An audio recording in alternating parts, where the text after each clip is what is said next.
بسم اللہ الرحمن الرحیم۔ بسم اللہ الرحمن الرحیم۔ بنی ہاشم، بنی ہاشم، سارے عرب میں، سارے عرب میں، چھوٹی سی ان سے، سارے عرب میں، سارے عرب میں، قریش کا قریش کا گھرانہ گھرانہ بڑی بڑی شان و شوکت کا تھا۔ شان و شوکت کا تھا۔ سیم تلفظ سے یاد کرنا، شان و شوکت کا تھا۔ شان و شوکت کا تھا۔ پھر پھر قریش کے قریش کے تمام خاندانوں میں تمام خاندانوں میں بنی ہاشم بنی ہاشم کے خاندان کو کے خاندان کو سب سے زیادہ سب سے زیادہ عزت حاصل تھی۔ عزت حاصل تھی۔ حضرت ہاشم حضرت ہاشم کی نسل کے کی نسل کے لوگوں کو لوگوں کو بنی ہاشم بنی ہاشم کہا جاتا تھا۔ کہا جاتا تھا۔ آپ کے آپ کے والد کا نام والد کا نام حضرت حضرت عبد مناف ہے، عبد مناف ہے، اور اور صاحبزادے آپ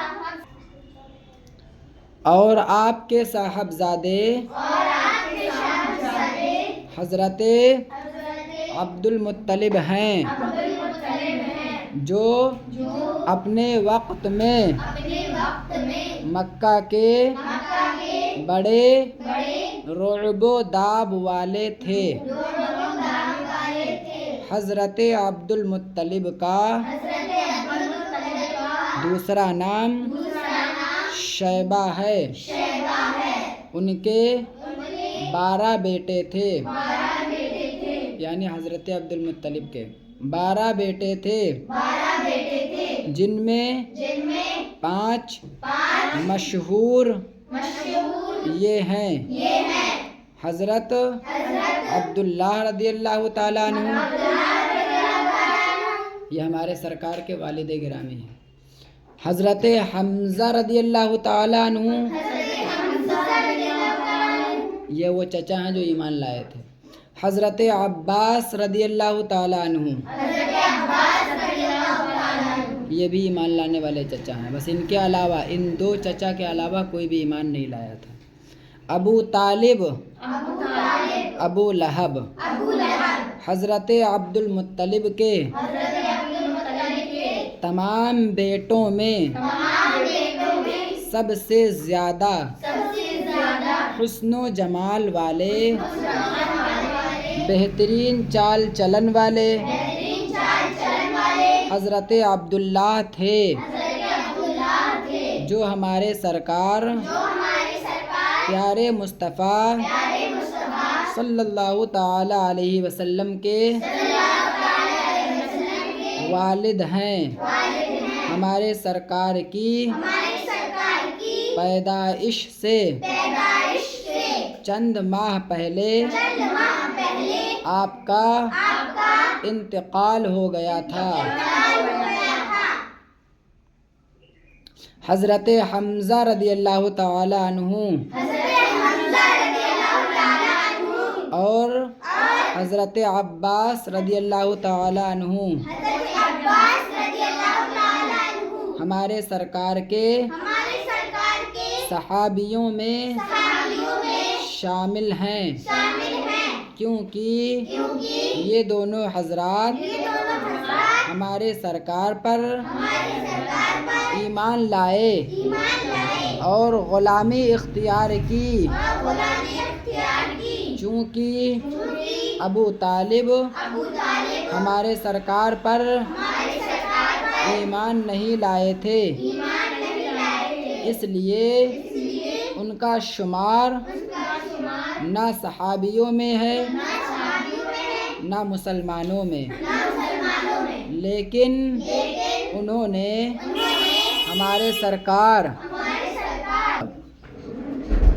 کی محبت کی محبت اور حمایت میں اور حمایت میں کسر اثر باقی نہیں رکھی، باقی نہیں رکھی، اپنی زندگی کی اپنی زندگی کی آخری سانس تک ہمارے سرکار کی طرفداری کرتے رہے۔ ان کے 3 بیٹے تھے، حضرت مولا علی رضی اللہ تعالیٰ عنہ، حضرت جعفر رضی اللہ تعالیٰ عنہ، حضرت عقیل رضی اللہ تعالیٰ عنہ۔ یہ تینوں حضرات صحابی ہیں۔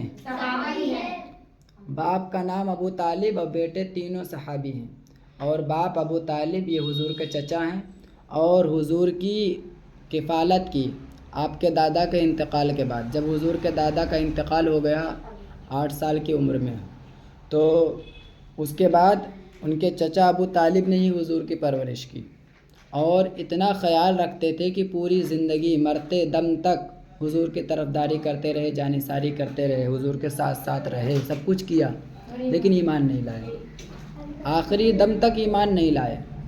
یہاں تک کہ اتنے حضور کے ساتھ ساتھ شیب ابی طالب میں 3 سال تک قید بھی رہے۔ شیب ابی طالب مطلب ایک گھاٹی تھی، ایک گھاٹی جو پہاڑ کے اندر تھی، اس میں حضور کو ان کے خاندان کے ساتھ کفار و مشرکین نے 3 سال تک کے لیے قید کر دیا تھا۔ وہاں کھانے پینے کی کوئی چیز نہیں پہنچتی تھی، بچے بھوکوں سے بلکتے تھے۔ اس پریشانی کے وقت میں بھی حضور کے ساتھ شیب ابی طالب میں ابو طالب کھڑے رہے، لیکن آخری دم تک ایمان نہیں لے کر آئے۔ ٹھیک ہے، تو قسمت جس کو جو نصیب ہو، اہل سنت کا یہی نظریہ ہے کہ وہ ایمان نہیں لائے تھے۔ بخاری شریف میں ہے، بلکہ مسلم شریف میں بھی یہ باب ہے۔ مسلم شریف میں ابو طالب کے ایمان کے بارے میں یہی ہے کہ حضور نے ان کے انتقال کے وقت، بس آج کہیں تک سبق ہے کہ انتقال کے وقت حضور نے کہا تھا کہ چچا تم ایک بار کہہ دو، ایک بار لا الہ الا اللہ محمد رسول اللہ پڑھ لو، کلمہ پڑھ لو ایک بار، میں تمہارے لیے جنت کا ضامن ہوں۔ لیکن آخری وقت بھی انہوں نے کلمہ نہیں پڑھا، آخری وقت بھی، غرغرہ کے وقت بھی انہوں نے کلمہ نہیں پڑھا اور ایمان نہیں لائے۔ بلکہ جب ان کی روح نکلی تو ان کے ہونٹ ہل رہے تھے، تو اس پہ کچھ لوگوں نے یہ کلام کیا کہ وہ کلمہ پڑھنے کی وجہ سے ہل رہے تھے، لیکن یہ قول ضعیف ہے۔ ٹھیک ہے، کلمہ پڑھنے کی وجہ سے جب حضور نے فرمایا ان سے کہ کلمہ پڑھو، تب انہوں نے پڑھا نہیں۔ اس وقت ابو جہل امیہ بن خلف یہ دونوں بھی ان کے پاس تھے، تو وہ کلمہ نہیں پڑھے، اور لیکن ان کے آخری کلمے یہ تھے کہ میں اپنے باپ دادا کے دین پر ہوں، جو ہمارے باپ دادا۔ اب اس میں کیا ہے، یہ پورا معاملہ اٹھا کر کے اللہ رب العزت کے سپرد چھوڑ دیتے ہیں، اور ظاہری اعتبار سے اہل سنت یہ موقف اپناتے ہیں کہ وہ ایمان نہیں لائے، لہٰذا ان کو مومن نہیں کہا جائے گا۔ لیکن ان کا معاملہ کیا ہے، چونکہ پوری زندگی حضور کی طرفداری کرتے رہے، محبت کرتے رہے، جانثاری حضور پہ کرتے رہے، تو اس لیے پورا معاملہ اٹھا کے اللہ کے سپرد۔ اللہ قیامت کے دن ان کے ساتھ کیا فرمائے گا، کیا کرے گا، یہ اللہ رب العزت اس کا قادر مطلق ہے۔ لیکن یہ ہے کہ ہم ان کو نہ مومن مانتے ہیں نہ کافر کہتے ہیں، ٹھیک ہے، تو ان کو ایمان والا نہیں کہتے، یہ اہل سنت کا موقف ہے۔ تو یہ معاملہ میں نے اس لیے تھوڑا سا چھیڑ دیا کہ اہل سنت کا متفق علیہ یہ مسئلہ ہے، اس میں لوگ اختلاف کرتے ہیں اہل سنت سے، اس لیے آپ کو میں نے تھوڑا ذہن سازی کر دی۔ جب ایسا معاملہ ابو طالب کے ایمان کا معاملہ آئے تو اس میں آپ لوگوں کو کوئی کلام نہیں کرنا، بس یہ کہنا ہے کہ اہل سنت کا عقیدہ یہ ہے کہ وہ ایمان نہیں لائے تھے، بس ہماری اتنی ہی بات ہے اور اتنا ہی جواب ہے کہ وہ ایمان نہیں لائے تھے۔ اس کے بعد ان کا معاملہ کیا ہے، یہ اللہ کے سپرد ہے، ٹھیک۔